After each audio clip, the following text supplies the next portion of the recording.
Nah, lagi pusing milih internet buat di rumah? Oke, kali ini kita bakal bedah tuntas dua provider internet raksasa di Indonesia nih. iConnect lawan IndiHome. Kira-kira, mana yang paling cocok buat kamu? Yuk kita cari tahu bareng-bareng. Biasanya nih, kalau kita milih internet, pilihannya seringkali cuma dua.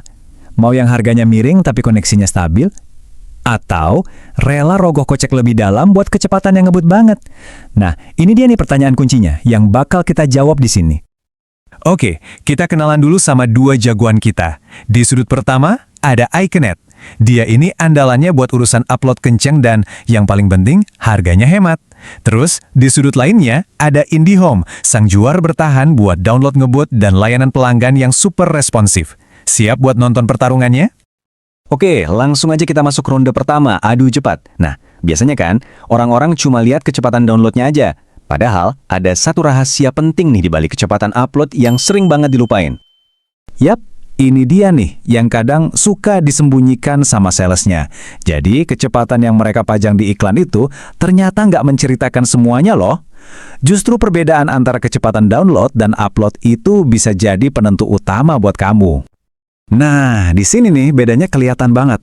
IndiHome dengan paket 30 Mbps-nya, itu downloadnya emang 30 Mbps. Kencang! Tapi, lihat deh uploadnya, cuma 5-10 Mbps. Jomplang banget kan? Ini yang namanya asimetris. Sementara itu, iConnect, paket 20 Mbps-nya, itu beneran 20 Mbps buat download dan 20 Mbps buat upload. Sama rata. Ini namanya simetris. Terus artinya apa sih buat kita? Gini, kalau kamu sering WFH, sering Zoom meeting, atau mungkin kamu seorang content creator yang sering upload video ke YouTube atau TikTok, wah, iConnect ini juaranya. Kecepatan uploadnya itu bisa 2 kali lipat lebih kenceng dari IndiHome. Penting banget kan jadinya? Oke, kita lanjut ke ronde 2. Sekarang kita ngomongin soal yang nggak kalah penting, pertarungan harga dan data. Ini soal kuota dan pastinya isi dompet. Ini juga beda banget loh. IndiHome itu punya yang namanya FUP atau Fair Usage Policy.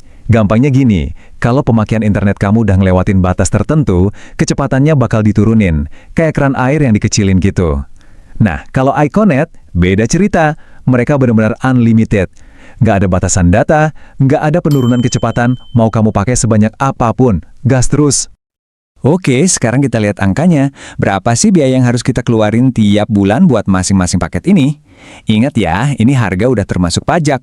Kelihatan kan, perbedaannya lumayan jauh. Jadi, kalau dihitung-hitung, selisihnya itu sekitar Rp100.000. Artinya, kalau kamu pilih iConnect, kamu bisa hemat Rp100.000 tiap bulan.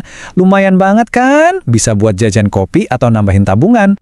Dan kalau kita lihat dalam setahun, penghematan itu jadi 1,2 juta rupiah. Wow, bayangin deh, 1,2 juta itu bisa buat beli apa? Angka segini jelas nggak bisa kita anggurin gitu aja kan? Oke, ronde terakhir. Ini ronde yang ngebahas sesuatu yang sering kita lupain, tapi jadi penting banget pas lagi butuh. Apa itu? Layanan pelanggan, alias siapa yang bisa kita hubungin pas internet tiba-tiba mati. Soal layanan, IndiHome ini bisa dibilang rajanya. Kenapa? Teknisi mereka seringkali bisa datang di hari yang sama pas kita lapor. Terus, ada call center 24 jam di 147, dan bahkan ada Plaza Telkom di mana-mana kalau mau ngurus langsung, lengkap banget. Nah, sekarang kita lihat iConnect. Kalau di sini, kuncinya adalah sabar. Serius, nggak ada call center yang bisa ditelepon, nggak ada kantor fisik. Semua keluhan harus lewat aplikasi PLN Mobile. Dan biasanya teknisi butuh waktu sekitar 2-3 hari buat datang. Ya, ini komprominya lah buat dapat harga yang lebih miring. Oke, setelah kita lihat 3 ronde tadi, sekarang waktunya keputusan akhir. Mana nih yang paling pas buat kamu? Jawabannya adalah nggak ada satu pemenang mutlak. Yang terbaik buat tetangga kamu, belum tentu terbaik buat kamu.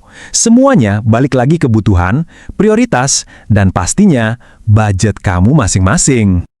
Biar gampang, kita bikin ringkasannya. Coba cek, kamu masuk tim iConnect nggak? Pertama, kalau budget kamu mepet, sekitar 200 ribuan sebulan. Kedua, yang pakai internet di rumah cuma 1-3 orang. Ketiga, kamu sering banget WFH, Zoom, atau upload file-file gede. Dan yang terakhir, kamu tipe orang yang sabar nunggu teknisi kalau ada masalah. Kalau semua ini iya, iConnect cocok buat kamu. Sekarang kita lihat tim IndiHome. Kamu mungkin cocok sama IndiHome kalau, pertama, kamu punya budget lebih sekitar 300 ribuan. Kedua, yang pakai internet di rumah rame, bisa 4-6 orang. Ketiga, kamu nggak mau pusing dan pengen kalau ada masalah teknisi langsung datang hari itu juga. Dan yang terakhir, kamu juga butuh paket TV kabel sekalian. Nah, kalau ini kamu banget, IndiHome jawabannya. Intinya sih simpel banget ya.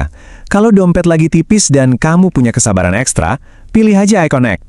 Tapi kalau dompet lebih tebal dan kamu pengen semua serba cepat dan praktis, ya pilih IndiHome. Gampang kan?